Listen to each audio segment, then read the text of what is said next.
mic. Yeah. All I need is one mic. Yeah. All I need is one mic. Hey everybody, welcome back to One Mic, where I watch shit so you don't have to. And today I'm here to talk about Season 6, Episode 10 of AMC's Better Call Saul, entitled Nippy. The title's pretty obvious. The title is named after the dog that is the impetus behind this entire episode-long Slippin' Jimmy scam that we see here in Nebraska. Nippy kind of sets it off. Nippy is this fake dog that Gene pretends to have as a pet in order to engage with this old lady named Marion, who is played by the legend Carol Burnett, and who was great in this episode, by the way. And he engages Carol Burnett's character Marion, and he uses her as an avenue to get to her son Jeffy, who we know is the guy from, what was that? Probably the season 5 finale, who recognized Jimmy in the mall and from Albuquerque, knew who he was, and all this good stuff, right? So Jimmy has to figure a way, Gene, this guy has 3 names now. Gene has to figure a way out of this situation, and this episode is how he does that.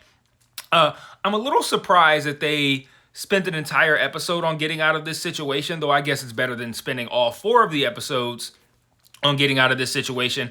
Now, as it is, they have this episode where he got out of this situation with Jeffy, and now these final 3 episodes, I mean, I can't even guess. Because, I mean, like, I figured these remaining 4 would be a combination of kind of like getting out of that situation, or at least getting himself back anonymous where no one knows who he is, combined with dealing with some of the after effects of Breaking Bad. And that can't still be the case, but I don't know. I figured these things would kind of all progress at the same time, kind of, and it would be a thing that was spread out over the 4 episodes. But he resolves the blackmail scam here fairly well in this one episode, and I don't have any reason to believe that we're going to see Jeffy again or Marion. So where do we go from here in the final 3 episodes? And I think we got to deal with fallout from Breaking Bad, fallout from Better Call Saul, as far as Kim, stuff like that. So I don't know. I'm curious what we're gonna do with 3 whole episodes left. I feel like we're in for something special, though. I don't know what it is, but I just feel like there isn't 3 episodes worth of stuff to deal with, but they're gonna make these 3 episodes deal with things that we just hadn't thought of and that are important to wrapping up the Saul Goodman story. So I guess we'll see. But I'm going to talk a little bit about Jimmy's plan here, but a little bit more about, I guess, the epiphany that he kind of arrives at during this plan. But I want to start with how they changed the episode titles at the beginning. Like, it starts off the same, but then it goes to like this blue screen that looks kind of like, I don't know, it has like a old, like, like infomercial kind of font on a blue screen that just says Better Call Saul. I wonder what's up with that change and what that's meant to convey.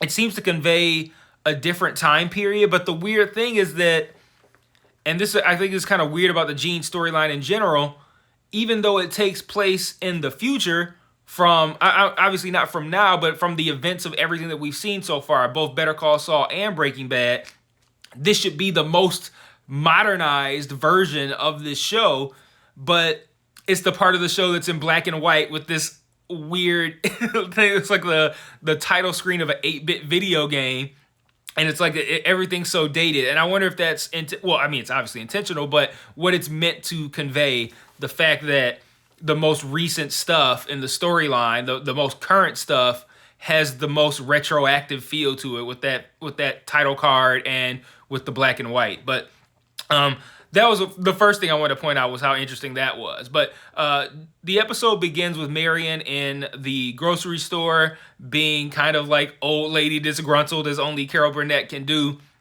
And Jimmy has set her up. And this whole episode is a Slippin' Jimmy scheme here. He set up a spot for her motorized wheelchair to get stuck, so that he has to offer her the option of pushing her out of the snow, at which point he cuts, I guess, the power line to this cart, and then that necessitates him having to push her home, and then that's when he meets up with Jeff, and the plan begins. The plan is essentially just the kind of well, for one, he teases at Jeff's desire to be quote unquote in the game. Not just somebody who's just kind of like, I guess, doing bad little crimes here or there, or his lazy attempt at trying to set up Gene, or blackmail Gene, I should say, at the end of season 5. He wants in the game, so it's more like kind of like a teach a man to fish kind of situation, right? And Gene's plan, as we see play out over this episode, is to help Jeff in stealing a lot of high-priced items from the mall that he works at. Gene befriends the security guys via Cinnabon stuff, and we see this whole process play out over the course of quite a long time. We end up seeing montages of Gene befriending these 2 security guys, mainly the big one who watches the monitors, who is eating the Cinnabons with a knife and fork, and the way he precisely moves his plate to get to the other side of the Cinnabon. Like, it's a whole process. And Gene goes as far as to learn about sports to enable himself to talk to this guy. And he times how long it takes this guy to eat this Cinnabon, because he has his back to his monitors the whole time. So essentially, that's the amount of time that Jeffy has to steal the items from the store before the security guard turns back around and looks at the cameras.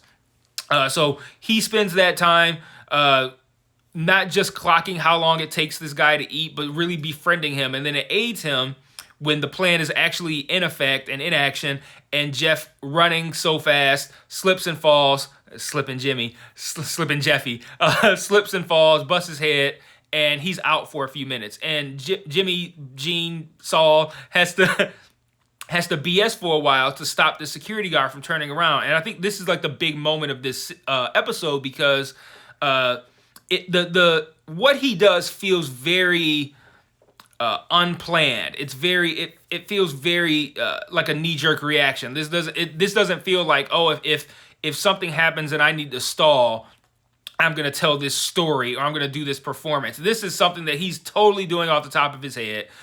And he tells this sob story that gets very real about how there's no one who cares about him who's left. If something happens to him, no one would be around to care. And he talks about his family being dead. He mentions his brother being dead when he pauses at that moment, because, to anyone else, if this was just an episode that, say, took place prior to the events of this entire show, we might look at it as like, oh, here's Saul doing one of his plans again, and he's making up some shit. But that scene hits heavier when we know about the history with Chuck, what happened to Chuck, and how it's his fault that Chuck is gone, and everything that he did to Chuck to initiate that. He talks about not having a wife, and that same thing here applies to Kim. Doesn't work the same unless we've been through everything we've been through, and we know what he did to contribute to not having a wife, because he did, and now he doesn't. And I thought that was a really great scene. A scene that starts off kind of goofy. It even ends kind of goofy.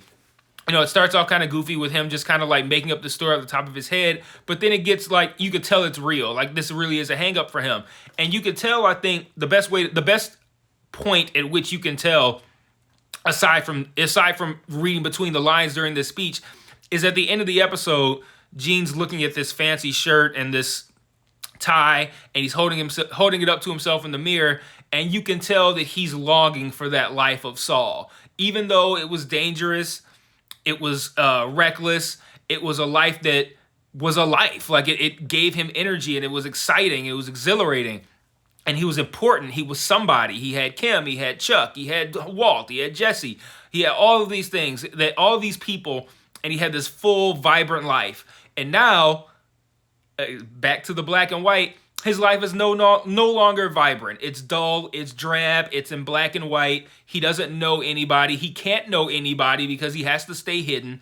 And this episode is his taste. This is the injection into his vein of some Saul life that brings back some of that vibrance. And you can tell he's really getting into this. He's learning sports so he can talk it up with this guy. And you can tell that the difference when you see the measuring of the looking of the clothes and him longing for the Saul life, that this is something that has brought a little bit more meaning and excitement into his life working on this scam. You could tell he's digging it. So, and that he's missing these days of being Saul. You got the police radio that he's listening to every night. I don't know if you guys noticed this drink that he made. Like, even the drink he made was almost sad because it wasn't even a drink meant to be tasty. It was like a drink meant to get you fucked up. Like, he pours what I'm assuming is vodka or some liquor into a glass, and all he does is squeeze lemon juice into it. Like, that's not that's not a chaser, bro. Like, that's what I would do when I was trying to, like, not drink something straight, but also watch my calories by not mixing it with juice. Like, that's the kind of shit that I would do. Like, so he's going through it, man. But essentially, this episode, while entertaining, all it really was a self-contained Slip and Jimmy scam to help him get out from under the thumb of this Jeffy guy who recognizes him from Albuquerque. And I think that kind of closes the door on that. And now we can spend these final 3 episodes dealing with whatever we have to deal with. I don't even know what it could be. Like, I'm assuming we're probably going to see Kim again at some point. I don't even know how we're going to see Walt and Jesse. I mean, we could presumably see Jesse, but I don't know how we're going to see Walt. But, I mean, really, that's really all there is to talk about in this episode. Like I said, an entertaining one, but we're at the point of tying up loose ends, and I think we've done that now. And now we're going to head into the climax of this series and see how this story is going to end in these final 3 episodes. But before I wrap up, I do want to point out a couple of things that I found interesting in this episode.